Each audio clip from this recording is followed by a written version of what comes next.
Well, and to finish the story in some more explicit way, let us introduce a slight modification, but actually it's a huge modification, but it looks like a slight one once you look at it at the first glance, of the Riemann integral, which actually will provide us with a stronger concept of integration that the Lebesgue integration very vaguely mentioned in the last presentation. So again, this is not really necessary to follow if you find it already too much, but let's have a look.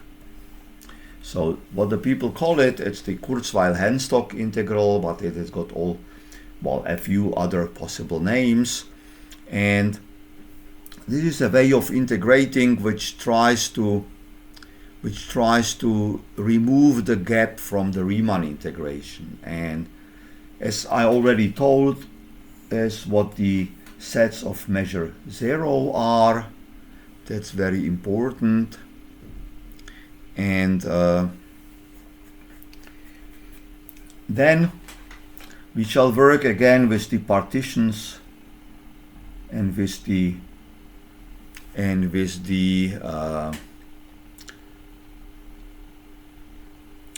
representatives. So it's exactly as with the Riemann sum. So simply again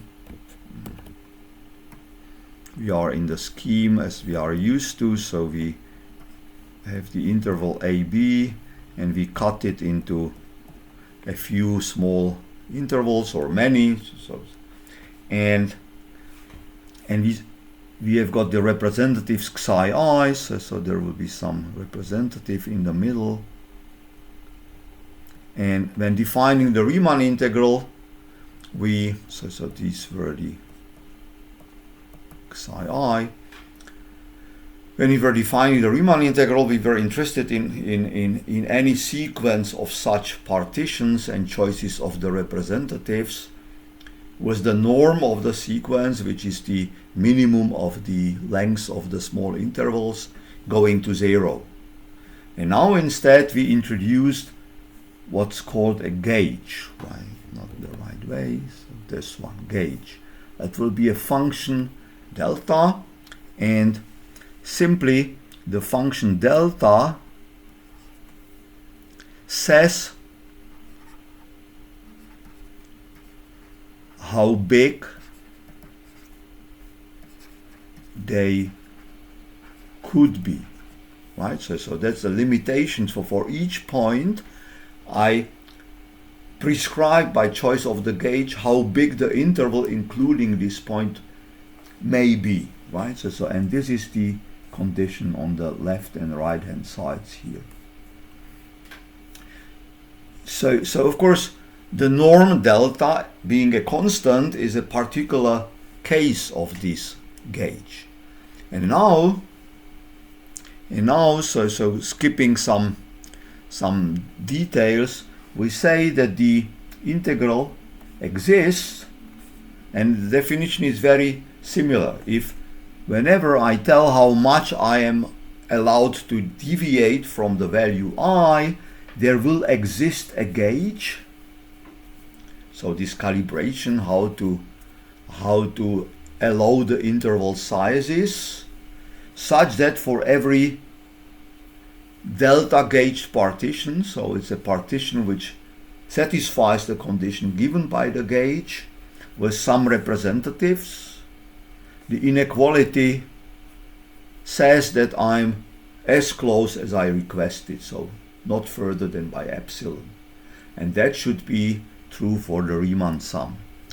You see, this seems to be a really nice deviation, but it immediately shows that, for example, with that particular approach, the rational numbers happen to be having an integrable indicator function, right? Because what can we do? We simply define the gauge in such a way that we make the intervals allowed for the further and further elements of the rational numbers in our sequence of all of them so fast smaller and smaller and smaller that we can see that with such a choice simply they will be contributing with less and less, and in total we shall always manage to be below every epsilon.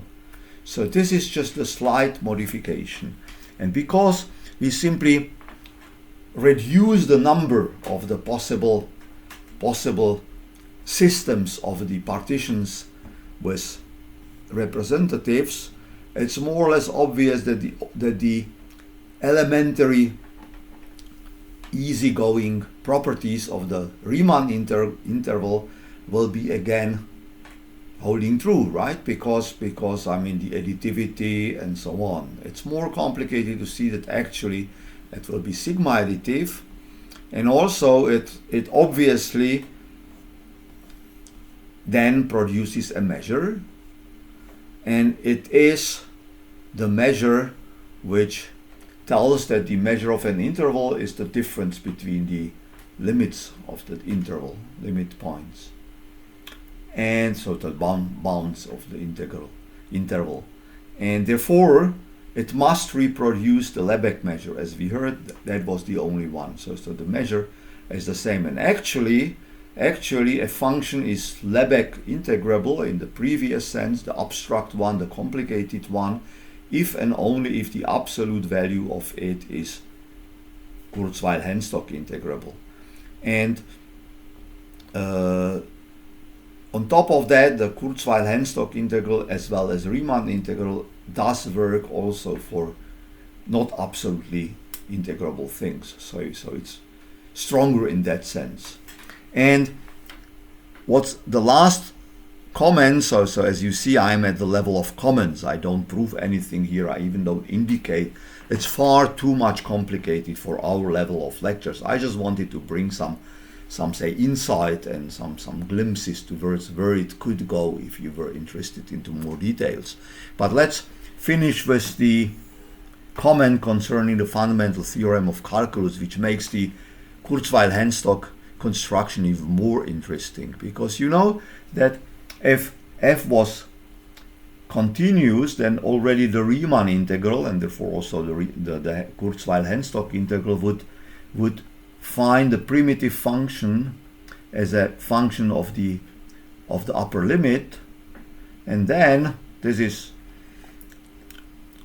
fixed by requesting that f in t0 is 0, right? So this is nice, and then f is differentiable everywhere, and this thing holds true, right?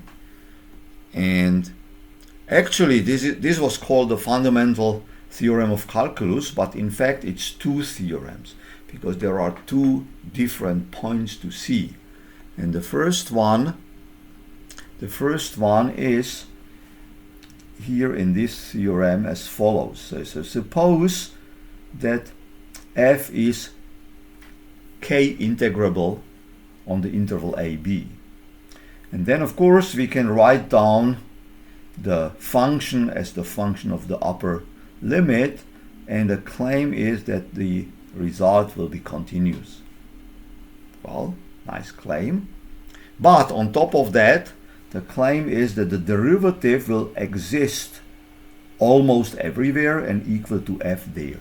Almost everywhere is what I tried to explain in the last presentation, so up to set of measure 0, right? So this is one half of the fundamental theorem of calculus, because one way you can start with any function to be expected to be a derivative, and if it's k integrable, then actually it is a derivative almost everywhere. So very nice claim. The second says the opposite, so deal with the opposite direction. So I just take some continuous function f, well, according to the previous point, if it could be a primitive function to something, then it must be continuous, right? So this is an assumption which is obvious. And suppose that the derivative of this continuous function exists for all but countably many exceptional points. So countably many exceptional points means again that it equals almost everywhere. and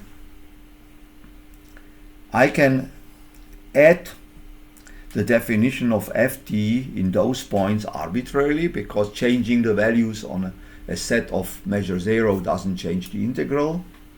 And then I really obtain that the original function f is a primitive function of this newly constructed small f.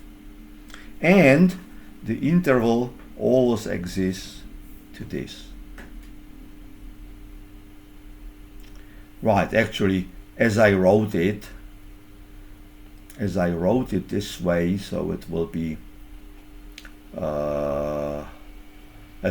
f at a will be 0, right, by the definition here. But in general, I can change, of course, the primitive function by a constant, and then adding the constant fa will not change this property. Right, so that's all I wanted to say, and this is already the comparison which I talked about. So that's it. Well, maybe I should say that also with this kind of integral, the k integral and the Lebesgue integral, we have got much better results with respect of swapping the limits, and it works pretty well. So once you will go for stochastic calculi, which is so necessary for data science, for understanding the data properly, in general, everything will be based on this Lebesgue integration kind of thing. But of course, in the end of the day, you will work with discretized version anyhow. So who cares then that you discretize the Riemann thing, where the failure is that the limits simply no more are Riemann integrable, right? But that's not such a big deal for the practical implementations, right? So it's actually no deal. So you are not interested in the end of the day. But to see that the concept works in general, you simply need to complete it and get the Lebesgue integration. Right, so that's it for this week.